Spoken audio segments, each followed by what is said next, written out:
Right, welcome back to another episode of Baxter's Buzz. I am your host, Baxter E. Hall. This is the cool Motif edition, meaning that we will start the conversation around a musical topic, be it song, artist, or project, and then sort of go from there. So I hope that you enjoy it. Today I have one of my good friends and music lover, Brian Gass with me. What's up, B? How you doing? Hey Baxter, what's up, man? Yeah, so super excited to uh talk a little music today with you, which we will be doing anyway. Right. So I decided to I said let's pick a song, let's listen to it for like a week, and then let's just talk about it, right? So we don't have anything rehearsed. Right. So typically I'm a word guy Mm-hmm. and you're like a music guy.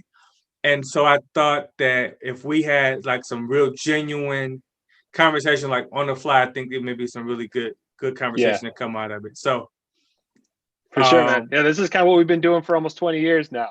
So it's right, essentially, yeah, yeah. yeah, Um, the drinks have gotten a little bit more quality, but the conversations, right, still kind of the right. same.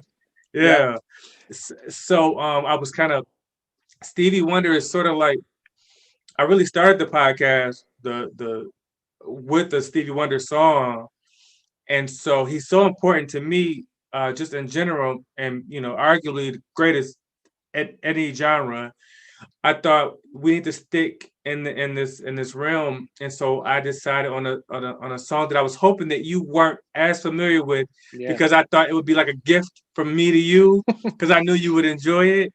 Mm-hmm. So we decided, or I decided to have us evaluate and listen to the song Superwoman by Stevie Wonder. And it's essentially two separate songs in a sense that sort of are tied together through this relationship that he's talking about. But I know you wanted to talk about Stevie and sort of kind of what he means to Yeah. you, right? Yeah. Stevie is, as anyone who make call themselves a music nerd, you go through a Stevie phase, right? It just kind of happens. He kind of such an amazing songwriter, musician, multi instrumentalist. Guy does it all, right? So, and Stevie's always someone that reminds me of you because I was during in my Stevie period when we first started hanging out. So Oh wow. it's someone you actually introduced me to a bunch of things you probably didn't even realize back then as I was just starting to kind of dip my toe into those waters. So, but Ah, uh, so this song and actually this whole album, Music My Mind, was one that I had actually never listened to at all until you brought this up. We said a week. It's been about 2 weeks. The schedules yeah, didn't quite work yeah, out, we had to work but out some scheduling. uh, Yeah. and really didn't know much about it. Didn't know the history behind it or any of those things. And I just kind of do what I do with music, which is listen and then go straight to Wikipedia and every other source I can possibly find to try and learn about place in history, where in the career, where does this kind of slot in and things like that. And Yeah. was happy to be getting into this, but disappointed that it took me this long to find this album and this song because I absolutely loved it. Well, I'm glad that you liked it and you liked it. I thought you would. Hmm. I kind of like, there's so many that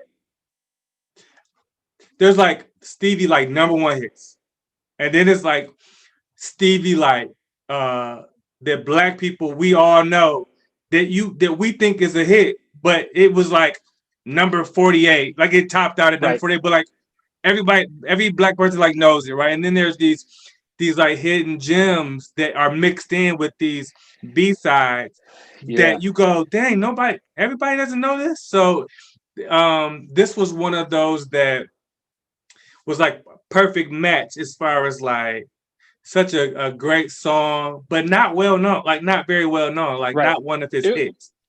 well, it charted. It was like I remember Wikipedia again, so hopefully they were accurate. But in like the 40s or something for Yeah. on the R like pop charts, high up on the R&B charts. This is early 70s, right? This is 72 when Mm-hmm. this comes out, which is considered didn't know coming into this album was considered like the starting of Stevie's like classic album period. Like this is the first one coming out, like not actually on Motown for this. This was outside of the Berry Gordy sphere of producer control and all that, and was really his first time be able to pick who he wanted to work with, make the songs how he wanted to make them, and as he was doing before, writing up and down the album with him and his wife. I'm sure we'll get to those stories in a little bit.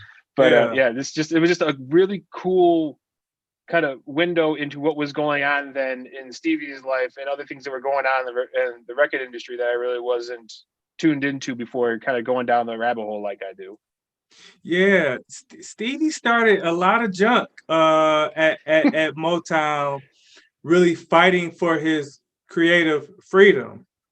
Yeah. And maybe the first one of those Motown artists, and then sort of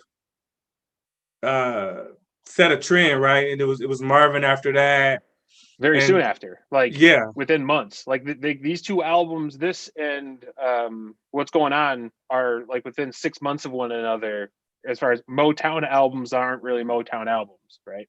Right. And then and that's a whole nother man. That's where I thought we were going. Honestly, I thought we talked. We were going back and forth a little bit where we were going to start. It was going to be. I thought this time period, like this, style of music, it was either going to be a deep cut off of What's Going On or what you picked. I'm glad you did. Like I said, this was something that was new to me, so this was cool to dive into. And then the other thing, which maybe we'll talk about, but maybe we won't. So I'll just say it now. There's some layering of some background vocals where Stevie is essentially layering himself, right? Mm-hmm. Anything that I've... So it's not just that. I'm not sure how, Okay, I'm gonna let you nerd out. Let me just speak my civilian piece of it. So Marvin has always been credited, from wherever I've seen, is either the very first or one of the very, either the first or one of the very first to layer in his own background. Mm-hmm. And it's like, Marvin has such range. It's almost like if you tell the background person to sing it like this, it's like, dog, no. Nobody can sing it like that. I'm just, like, I can't do that. Yeah. And I don't know if that's how it started, but I know a lot of it was he was setting up these things because he was really in his producer phase, right? Another influence of Stevie. Right. And then and just going, man, I probably sound better than everybody else anyway. And so keeping a lot of stuff and then starting to layer it, which normally you would have a group or background singers to come in studio to record. Right. Well, it's definitely that evolution of recording technology and processes that were used during this time period, overdubbing, stuff like that, meaning you record one and then have that playing in the background, do another one over top of it, and just kind of build up a track instead of having everyone record in the same room at the same time with a bunch of different microphones trying to isolate out things. Yeah. This is also kind of the stereo recording, believe it or not, was a newer thing at this point for like wide release. It wasn't this was the first single that was put out like ever that was put out in stereo and not in mono, meaning that it's I went down that rabbit hole. I kept going. This is just the start. But yeah, so this was the first one to actually release only as a stereo single ever was this song. So I'm glad you picked up on Stevie doing the background vocals on this. Stevie did everything, like literally overdubbed everything outside of the guitar. Every sound you hear on this record is Stevie Wonder. Everything. The electric piano in the beginning. There is no actual bass on this. It's actually a synthesizer. The people that he brought in two guys to help co-produce this entire album, who actually developed and created this synthesizer that he used on this and started using on this onto Talking Book, onto the next albums going through that kind of classic period of Stevie Wonder. The reason they had to bring them in to do it is because synthesizers aren't like they were in like 80s through now, where you get this box and you play stuff and it happens. No, this was like a board of, you see the old wires and stuff you see for old footage. They Yeah. had to go through and hand wire these circuits and do all of these things to get these sounds to come out.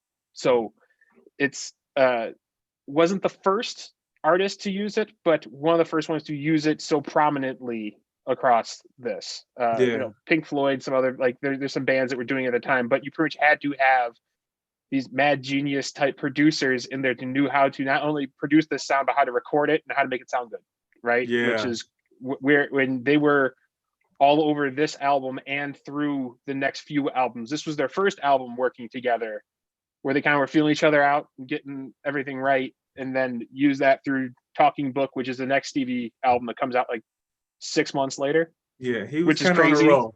Yeah. Yeah. Okay, Anyway, let me yeah, back. sorry. Let me have you back music up. nerd stuff. Sorry. No. But let me have you back up and explain the mono versus stereo.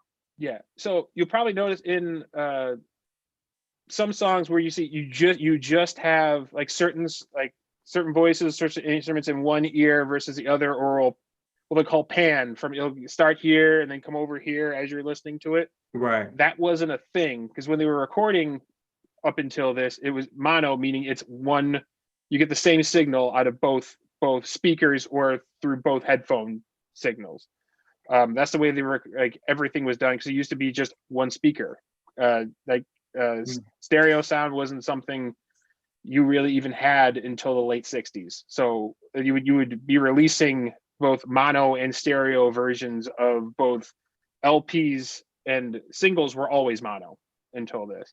In fact, if you get into like record collecting and what is worth more and all this, like stereo copies are sometimes harder to find than mono, because they were just less made, because less people could actually play that through their sound system at the time. So, Gotcha. Wow. So it's like, okay, wow. Okay. Let's not go any further down that one. But no, that's yeah. So I've been listening to it for a couple of weeks in between some other things that I'd rather not talk about on this podcast, but I've been through a very different moods the past couple of weeks, and sometimes you need some things to get your energy right. But as I was listening to it this morning, I had it on repeat as I was shaving, and I kept thinking about these stories. And I kept thinking, what's up with you? Like, what's up with you, dude? Like, are you this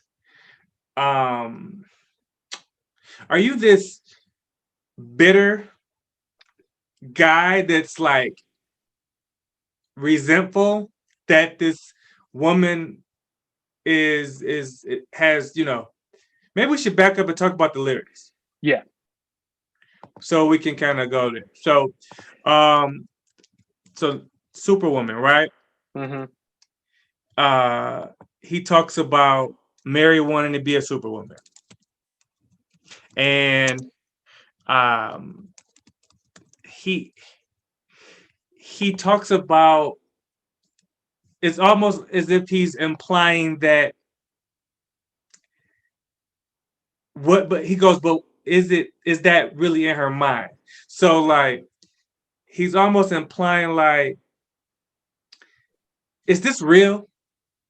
You want to be a movie star? Is this real, or is this something you're cooking up in your mind? Do you and it's almost he trying to see both sides of it. It goes from a concerned partner to, I can also see he just kind of hating a little bit and kind of like bitter, right? Yeah, it was. I'm sure we'll get to like the chorus at one point, but the "very well" phrase in that can be read so many different ways if you want to do it.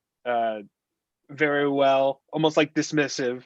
I like to think that I know you very well. Does that mean he knows her very well, or is he being dismissive again? It's all this kind of fun wordplay through there that I'm not a words lyrics guy ever, but even this one got me. I was like, okay, like he's so going forward with this. What is he saying? He says, but he goes, before we go there, the line, and all the things she wants to be, she needs to leave behind. And I was like, whoa. Is he saying you have what you need right now, but you don't Right. recognize it? Well, I think so. Yeah, in my interpretation, yeah, he feels bitter about being left behind for her going on for these new things. Everything you're looking for is already here. But Where are you but going? you're looking, but yeah, but you don't realize what you have in front of you, right? Right. He feels a little bit. It feels a little bitter, right? Okay. Mm-hmm. So, but then he goes, but very well, I believe I know you very well. And then he says, wish that you knew me too very well, right? Mm-hmm. What is that like? What does that mean to you when he says, I wish that you knew me too? Very well is also Very it's well, yes. yeah. At the end of that part too is like, I know you inside and out. I know what you're looking for. It's right here. I wish that you knew me well enough to know that I have your best interests at heart. Yeah, That's one way. But it's also that very well phrase is the fun one that can throw any interpretation you want, depending on how you want to read those two words. yeah. Because it could be the very well like dismissive type thing. You could be the three times he uses it through that phrase. You could any one of those you could either read positively or negatively, depending on what picture you're trying to paint. Right, right. Um, and I think I can cope with everything going through your head. So he feels he's pretty self-centered right now.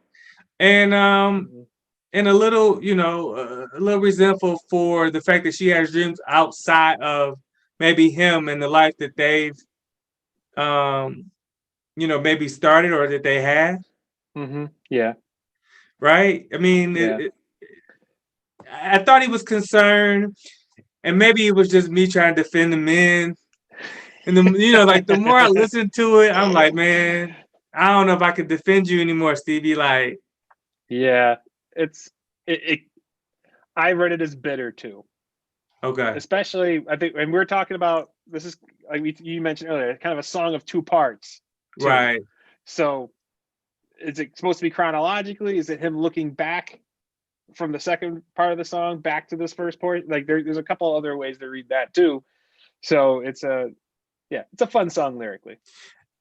so tell me, before we jump into like the second verse, we know we're talking about the first verse and the chorus, like anything, not lyric related that stood out to you.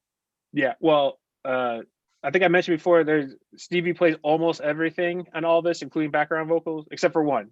Except the electric guitar. It's like the jazz guitar you hear through all this is like the only person he brought in for this entire song, and I think it serves this first portion of the first part of this song equally as well as the back part, where you get a lot more prominent jazz guitar, but there's a lot of cool kind of understated guitar parts through all this. If you try and listen for them and isolate them out, this guy can play, and he brought in a talented guitar player for a reason. So Okay. So nothing else between the first verse and the chorus that you want to nerd out about? no, but I reserve the right to circle back to this if needed. But I don't think so. I think we're Okay, good. fair enough. Fair enough. So he starts that second verse. Mary wants to be a superwoman and try to boss the bull around. And I I thought it was just metaphorically, like trying to boss the man around, like trying to, See, trying to boss this the is boss, right? you didn't go to Wikipedia, did you? No, I did. No, I'm giving you what I thought, and then my research and kind of what I found out Yeah. is that yeah. So we should probably jump in. I mean, this song is inspired by his first wife, Yeah. Sarita, Mm-hmm. and Co-writer of the song, by the way. yeah, which they had a very interesting relationship, Yeah. but yeah, Stevie is a Taurus, so he's talking about himself when he says trying to boss the bull around, right? So Mm-hmm. when you start getting into the research piece, and you can add some context to what just besides the words, he goes, but does she really think that she will get by with the dream? Um, Stevie Wonder is he didn't hit the lottery and stumble upon a couple of dollars. He is arguably the most gifted musician and artist that's ever lived. Yep. So he probably has a pretty decent opinion, pretty high opinion of himself, right? Just a bit. Yeah. I mean, I don't It's know how okay. I would be if I Yeah. was Stevie. I'm pretty Yeah. humble today, but I ain't Stevie. Yeah. So it's Mm-hmm. like he's looking. You're writing a little bit. I'm giving you these opportunities, and you got the nerve to have your own dreams, Mm-hmm. right? Yeah. Yeah. Go I on. I know you got something to add. No, like wanting to be supportive, but she's also a rival at this point too, right? Fighting for writing credits on his own albums. Like this might be like uh, you can read in this a couple different ways, like that. Like this is me doing a little more digging. Biography wise, she was trying to start her own recording career at this point. Mm-hmm. Uh, didn't wasn't happy just being a background vocalist and a writer for the old Motown days. She wanted to, have her own records doing things. And he maybe wasn't cool with that, which is uh, surprising a little bit, but you could, yeah, it's competition still too for resources. Why, like, she was writing good songs for him. Why can't I have all of these good songs? Why am I having to compete with your own projects type of deal? And you're my wife, Right. right? So that any possessiveness that he feels, and also at the same time, right? He is finding his own way. He's a kid. Yeah. But He's how old is he? 19, Like, 20 years old at the time. really? She see that's I didn't do the whole date of like is he early 20s? Very early 20s in 71. That's nuts. God, that's nuts. So they get married, and so he's becoming a man, Right. you know? He Mm-hmm. they get married. He's 20 when they get married, per Wikipedia. Yeah. So he's trying to feel his way out. He's trying to uh, flex his muscles and influence with the record label. He Mm-hmm. has this father-like figure in Barry Gordy, who he's trying to, sort of stand up for himself, right? Become his own person, his Yeah. own artist, his own man. Yeah. And now he has, a wife, and who's also, a collaborator and competitor Mm-hmm. in some instances, and he's trying to feel all this out, right? So, um, yeah, there's probably a couple of different dynamics that he's dealing with, right? Mm-hmm. Even though he Yeah. respects her, what she brings to the table, Yeah. he probably wants her all for himself in every aspect, Right. you know. Mm-hmm. So, um, so then, um, he says, "My woman wants to be a superwoman, and I just had to say goodbye because I can't spend all of my hours starting to cry." So it's back about him. Him. Yeah. She And wants. my Go ahead, B. my woman. wants to be a superwoman, right? Yeah, Is that the lyric? that's the lyric. Okay, yeah. That starting with the possession right there in the beginning, right? Yeah. No longer married. She doesn't have a name. Now she's my woman, right? It's Right. It's like it's almost like, and it's a very, if you think about it from a writing standpoint, it's a very it progresses from the first verse to that chorus when he's very well, and he's it's not dismissive, in my opinion. It's him trying to come to grips with it, right? right. Very well. But then he got, you know how I know you've never done it. I'll just speak for myself. So you try to you get into it with your wife, and you have some back and forth, and then you know what the classy thing is to say, and then you say it, but then you say some slick stuff behind it, and it's like, and you sort of you're trying not to let your emotion get the best of you. That very well is like, it's cool, no problem, very Yeah. well, but Okay. I know you, you know, but very Very well, well. Yeah. but I wish you knew me like I knew you, but very, it's like he's sort Yeah. of torn between feeling like he wants to be supportive, but he's just so hurt he can't get outside of his own feelings. Yeah. So then so I just had to say goodbye, right? Because I can't spend all of my think about the last part of that second verse. He goes from Mary wants to be a superwoman. That first, I don't know if it stanza is the correct word, but then that second piece of that first verse is, now he goes, my woman, and I just had to say goodbye because I can't spend all of my hours. It gets very possessive as this song progresses. He gets very much more possessive. Anything about the second verse, B, that we missed? No, I think we covered it, man. Okay, so now he back to the chorus, right? But very well. I believe I know you very well. Wish that you knew me too, very well. And I can think, and I think I can deal with everything going through your head. So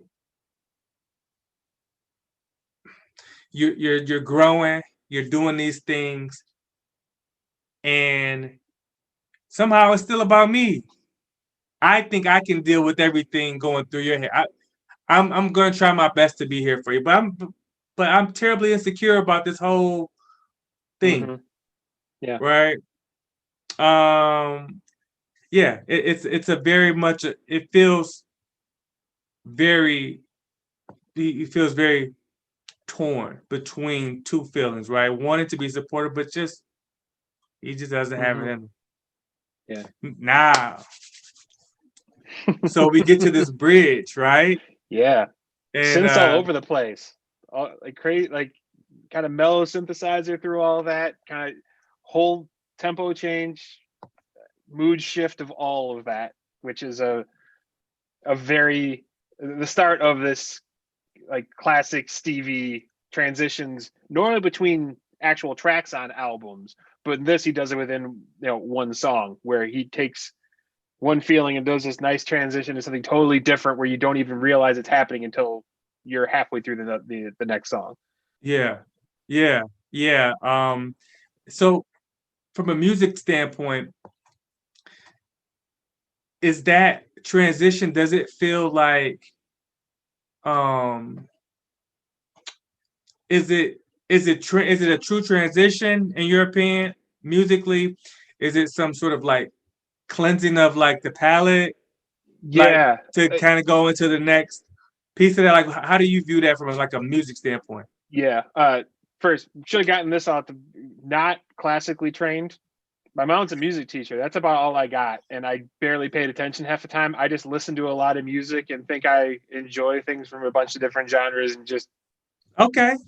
closet like that way. But for me, I'm not like from a technical standpoint, I'm not sure what we'd call it or whether I'd call it a true transition. I mean, it is definitely a different feeling between the first part of this song and moving into the second part. Yeah. Not sure if you found this in your research, but this second, well, the second part of this song, we'll call it, was Yeah. a song they had released earlier, like a year earlier on a before, different yeah. album. Yeah, on a different album where it's not the same. Some of the lyrics are the same. The melody was changed a little bit, but it's pretty much like a reinterpretation of another song. But I found it interesting that they released this as a single. I don't know if they had the second half, like on radio play, whether they played the second half of this or if they just played the first half. This is an 8-minute song. Yeah. There are very few songs that they'll this was back like you're lucky to get a 2.5-minute song play on the radio, let alone an 8-minute version of this. Right.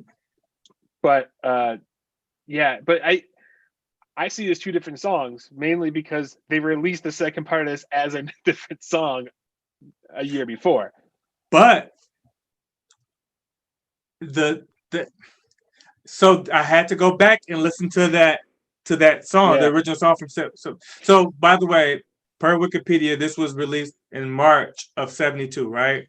Yeah. They were married in 70, divorced in 72. They were married 18 months. Wow. So they was, by the time they got between the honeymoon, they was already starting to break up, right? Yeah. So it's like that song in 71 was not the same song. Some same lyrics, but in my brain it was a different sentiment. Okay. It was, but it was connected. It felt like it was written. It felt like in 71. It felt really, he was hurt. And in this version of it, a year later, some of those same feelings, but a more reflective look back on it, and not in the like actual in the middle of it. Mm-hmm. I'm just throwing stuff out there, but that's how it felt to me. That's how it felt to me that, yeah, like there's some good stuff here. I need to revisit some of this stuff, but in my brain, the second half of this song was more metaphoric, where he really spent a lot of time with the changing of the seasons in that song that was released in 70. Yeah, so this transition comes, and it's a completely different, like literally a completely different song, right? I mean, the music, it's more of a ballad. Yeah, it's like a jazz ballad type of deal, right? Very heavy jazz influenced guitar work through this section. You could hear it in the first section. Same guitar player, same everything else, but this is much more structured around in my opinion, much more structured around more jazz guitar focused than more the synth R&B Stevie stuff from the. And it feels a little more old fashioned, right? Like which is like, I can't. It's unfair to say it's like Stevie's bag, because Stevie got a lot of bags. He either got a lot of bags he can get into, or like a really big bag with so much different stuff in it. Yeah. But when it comes to like a nice ballad, even though he isn't the strongest vocalist, you feel when he's there's emotion. Yeah, there's emotion in everything this man does, right? Yeah. It's not just vocally, like playing on everything. But I thought I'd get into it earlier, but the drumming on this is fantastic for both sections of the song. Stevie Wonder is one of the most underrated drummers like around for any genre of music. Stevie Wonder is like a genius drummer. a lot of not just keeping time, but some of the cymbal work and some of the other things where there's little rhythms that are like, if you isolate them out and like, how is he doing that? And then also keeping a rhythm on two other drums with his feet and everything else going at the same time. You can do that on most Stevie Wonder drum songs. Like, how did he think it was okay to try that, let alone do it for an entire song? And Yeah. this is a good, the second section especially is a good reflection of that. Huh. Okay. Okay. Yeah, listen to the drums on Stevie songs, man. Especially ones where there isn't anybody else listed on the liner notes. Like, yeah, he's a fantastic drummer. He's just gifted, man. He's just gifted. Yeah. So he goes into like this like you said, like more of this jazz ballad, right? And he says, when the summer came, you were not around. Now the summer's gone and love cannot be found. Where were you when I needed you last winter? Question: Where were you when I needed you last winter? So in my brain, it was always like, it was like in the summertime, nobody wanted to have a mate, right? It was like, no, this is time to hang out, and then we call it like cuffing season, right? You find somebody to hold on to it when it gets a little colder out, and you're not running, you're not out and about as much, right? But that's too simple for Stevie, right? This is metaphorically speaking, right? He's saying now summer came and you gone. Um when the summer came, you were not around. Now the summer's gone and love cannot be found. So like you're back. Summer's over. But not the season. It's the time in our lives. It's the time in your life. It's the time in your relationship. The happy times, the good times. Right. Yeah. Now things get a little tough again. Yep. And where were you when I needed you last winter? It's cold, times are tough. You need support. Like you need someone there supporting you, right? Yeah. Where were you? You're here when things are good now. Where were you where I needed you? Right. And when the winter came, you went further south. There's no throwaway lines in this, right? It's like I'm listening to him. Okay, you went further south, right? So it's like, okay, were you were still searching for something, or was that depression? Yeah, could be. When things got really tight and cold and tough, you went further south mentally, emotionally. Yeah. See, I'm a simple man. I thought they were going. Yeah, he's going to Florida. That's it. She's like, I need a break. Yeah. I'm gonna go down and see my parents. Yeah.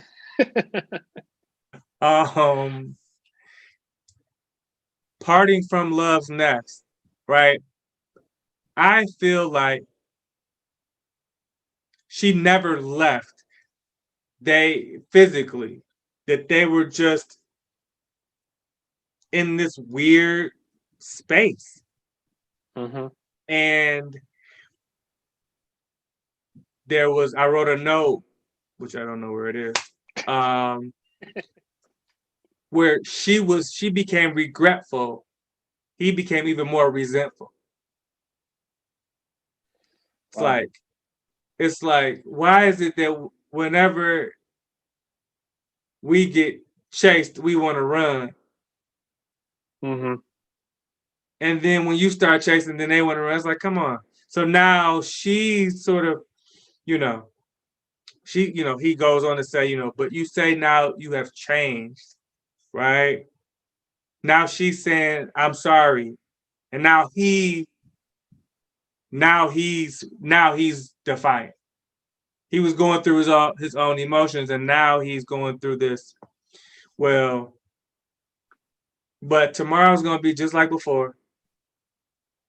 Now he's turning his head. He doesn't want to have to deal with it because now she's regretting whatever, right? And it's just this Yeah. back and forth, you know. Talk about the the the the irony of him writing this song about Sarita when she's a We, co-writer right. That on was the the thing. song. I kept coming back and forth like, what did she write? What parts? Yeah, what were her lines in here? Because it seems very one-sided, right? It seems very much from this male or the vocalist point of view for all of this. Did she like what influence did she have over this? Was this softened at all? I mean, I hope not, because this is all very kind of harsh and like, I wouldn't say mean, but definitely very direct criticism of the relationship they were in, or at least what most interpretations people have of this song, of what was going on in their lives at this point. This is like about as direct addressing things in their relationship as you're going to get of this for the time period. So I have a theory. okay. What if she didn't write one line? She was just the muse for it, and he gave her writing credit. I thought about that too. This is almost like, yeah, I'm gonna talk a bunch of shit about you on this record. Here's some money. That's a way you could do it with publishing and stuff like that. And especially for a song to be released as a single, she got some money off of this, so can't really, Yeah, you can complain, but maybe not too much. Well, and they divorced in 72, but this is early 72, right? I mean, this is March. This is March when this is released, but this was probably not. I mean, I'm not sure when this was recorded, but it could have been recorded, October, November 71. Yeah, but they continue to work together. Yeah. And write on his stuff. He produced her entire first album. Not gonna lie, one of the first things I checked is I went to the talking book notes, and for "You Are the Sunshine of My Life," I want to know if she was the second vocalist on that song, because we joked about this for years that it's two vocalists, and then Stevie says, "Okay, here, hold this," and then he just goes off for the rest of the song with one of my favorite vocal performances he has. I'm like, did he really just kind of toss her a couple lines at the beginning of that song to keep her happy? But no, it wasn't her. It was a different vocalist, but I was really hoping it was her, but it was not. No, it was her, and then she said, "No, I'm not going to be part of this." They brought another vocalist in, right? Right. Yeah, they brought another one. I know we're getting off track here. I was so bad for the first guy, because it's like the most vanilla like vocal performance. Second female vocalist, jazzes it up a little bit, and then from Stevie's first line, he's just belting out like, I'm not going to try and sing on this podcast. You don't pay me enough for that. But yeah, he just kind of goes for it for the remainder of that song without doing backing vocals throughout the rest of it. So he's incredible, man. He's incredible. Yes. And I think that we benefit as fans of these folks' heartache, but like the fact that he was still collaborating with this woman that was breaking his heart, right? If you listen to the lyrics of these songs and take them as the truth of what the relationship was, I mean, he's heartbroken. So they spent years and years working on each other's projects, co-writing, background vocals, well after she had been moved on. He had moved on. He did okay. He wasn't sulking for too long. Yeah. Like we were saying, this is the start of what for a guy who has a 30, 40 year recording career. This is his classic period. If you get to be an artist and you have a classic period, you're doing okay. And not this a classic was just album, right? Not just saying like Man, yeah, I'm sure we'll touch on some other songs across these albums as we keep doing this, Yeah. but it was a good run. We'll put it that way. Yeah, no kidding, no kidding. So there's so let's try to wrap and finish up the song, and I got a couple of just some weird, interesting tidbits interesting to me. Yeah. What about as we kind of wrap up and hmm we hear the chorus again and the end of that third verse. Anything else musically or anything else that stood out to you, B? Um, no, I think I hit most of it. One thing, I mentioned the guitar player again because he's literally the only other person on this record outside of Stevie. He was one of Aretha's guitar players. He played with like a bunch of people like throughout the years, but more of a session guy than anything else. But he just coming off of some of the Atlantic stuff that Aretha was doing around the same time. Like this is like within months of each other, playing on each other's records. So Oh, dope. very well Dope. known guitar player, but more of like a background guy. Gotcha. Buzz Featon is the guy's name. I hope I'm pronouncing the last name right, but look him up. A lot of good Okay. stuff. Okay. Buzzy. But no, just Buzz. Oh, I saw Don't something that said disrespect the man's name. I saw Respect. something You that got to said respect Buzzy. Buzz. Okay. I saw a note that said Buzzy, Okay. which kind of sounds kind of a little fresher than Buzz. Yeah, But either it's way. playful. Okay. Yeah, Fine. yeah. Buzzy. We'll go with Buzzy. So this is what happens when you just don't know when you're gonna turn to a pumpkin when you've been up as long as Yeah. I've been up today. Been a But long week, man. this has been great, man. Yeah. Thanks for having me, man. This is a lot of fun. I definitely want to do this again. Like we had to reschedule a time or two, but this has been like super fun, and I hope for like the music nerds, the Stevie nerds, I really hope that they learn something, and it was like a discussion that they can sort of follow along and maybe add to. So, again, Baxter's Buzz, Brian Gass, and this is sort of the cool Motif edition of it. And looking forward to the next one, man. This has been cool. Please comment, like, subscribe if you're on, listen to a podcast, all that good stuff. And we'll talk again soon. Peace.